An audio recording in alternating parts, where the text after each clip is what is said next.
Shabbat Shalom, my friends. What an amazing week this has been. Okay, first of all, let's talk about names. Certain names are becoming very familiar right now. Let's see if you know them. For example, Israel's new and quite temporary Prime Minister is Yair Lapid.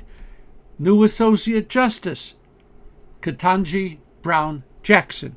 And what about the witness, Cassidy Hutchinson? And finally, can you name two of the absolutely greatest NBA players of all time who were both born in Akron, Ohio? LeBron James, Stephen Curry. Well done. Okay, our Sedra is Korach, Numbers 16:1 to 18:32. Korach is a very famous name in Midrashic literature. He was a man of the tribe of Levi who organized a cousins' revolt against Moses and Aaron, crying out, "You take too much upon yourselves," and ended up paying with his life for this act of treachery. The rabbis made out of Korach a byword, a cautionary tale. He was wicked. He was a scoundrel. He was evil, though he was brilliant. Don't be like Korach, the rabbis say. Don't be like Korach. Korach was worse than the serpent in the Garden of Eden. That infamous serpent cajoled, seduced, and deceived Eve.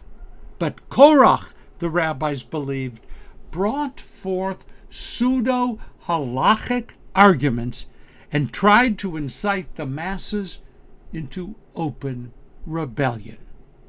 Korach wrapped himself in the cloaks of piety and of justice. He told Moses and Aaron, hey, all of the Israelites were holy, and that therefore leadership of the people should not be reserved to the elite few, the two. Open the gates of justice, he demanded. Let the rest of us come in.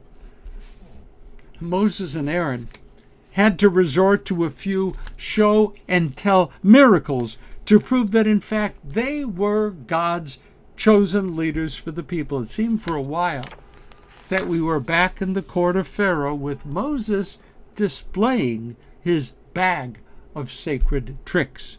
Korach and his followers were swallowed up by the earth because that's the only way Korach could get his fondest wish. When you're in the earth, everybody is equal. Dead, equal.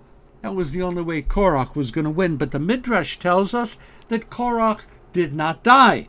Rather, he stands at the gateway to Gehenna to this very day, scolding incoming sinners for not learning about what happens when one revolts against the divine will. The rabbis placed into Korach's mouth things about Jewish law that really are confounding. They made of Korach the avatar of all of the charges against Judaism that the world has ever come up with. Now we know that the rabbis were hypersensitive about those mitzvot that didn't seem to have a rational basis. So they put them into Korach's mouth, a mocking recital of all of the non-rational mitzvot that we simply never would have come up with on our own. Moses, what's this all about? Korach asked. When we are commanded not to boil a kid in its mother's milk. Give me a break. Why is that a mitzvah? What's the point? In fact, Moses and Aaron, what's the point of all of the dietary laws? And Moses, please explain. If you have a house in which Torah scrolls are stored, you still want us to put a mezuzah on the doorposts of that house, a mezuzah that only has fragments of the Torah. Makes absolutely no sense. And Moses, please explain. I have a talit, and its color is all blue, but you say it's not kosher unless the fringes of the talit are blue. Explain this. I really want to know. And by the way, while you're at this, Moses, Please explain why the laws of family purity have any rational basis in anything.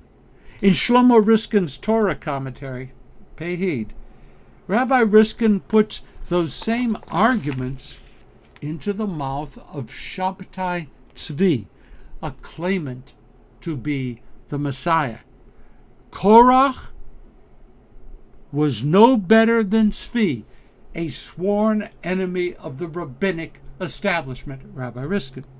And also, hold on to your seats here, Rabbi Riskin also says that from certain perspectives, that's what Reform Jews do. Reform Jews are guilty of demanding that the mitzvot we observe all be rational, or else they should be thrown out. So here's the grouping: Shabtai Tzvi, Korach, and Reform Jews.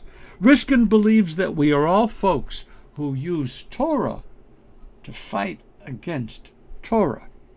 The key to Korach is found in a widely known, you know this passage, in the tractate Eruvin in the Talmud. In that passage, we find the ongoing debates between the school of Hillel and the school of Shammai, compared with the arguments that Korach brought against Moses and Aaron. You know this.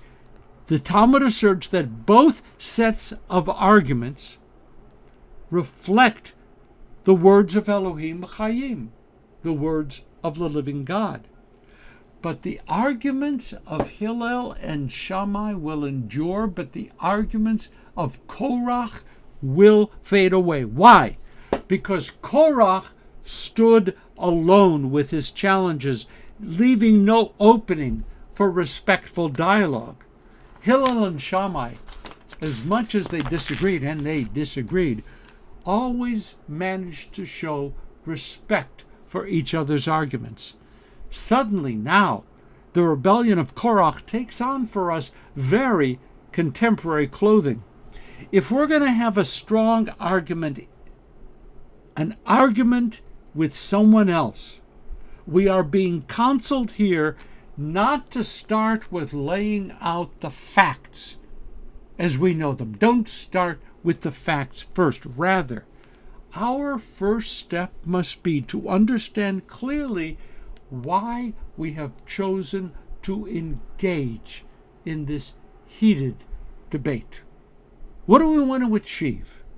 Because the purposes underlying our decision to debate will shape the words that we use, the tone that we will adopt, and the limits beyond which we will not allow the debate to go. Sure, there were things about the laws that Moses was delivering from God that at times seemed not to make any sense at all.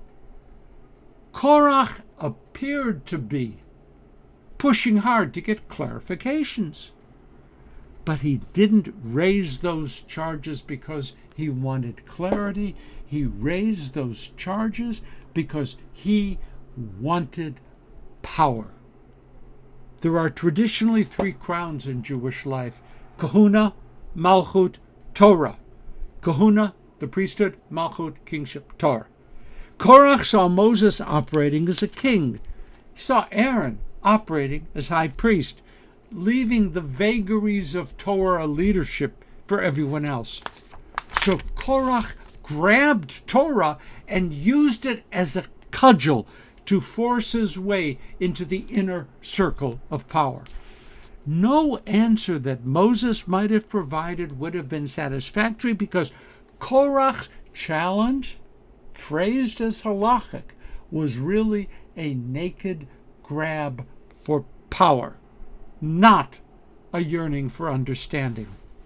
The school of Hillel, the school of Shammai, shared a basic commitment to Torah, but they often read Torah in very different ways. So they debated for decades, most of the time respectful, seeking clarity.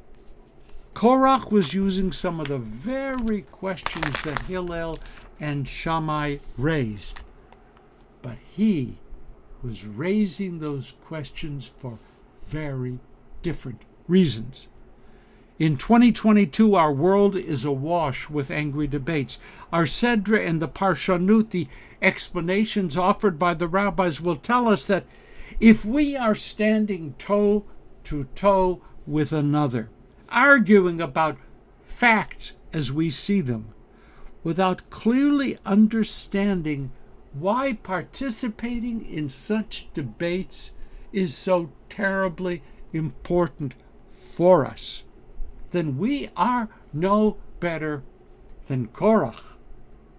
If we are arguing so as to beat down the other without thinking deeply about what it is that we actually hope to achieve, then again, we are no better than Korach.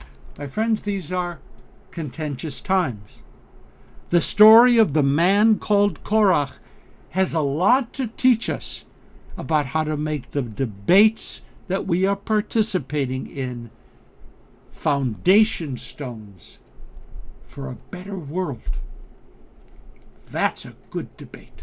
Shabbat Shalom. See you next week.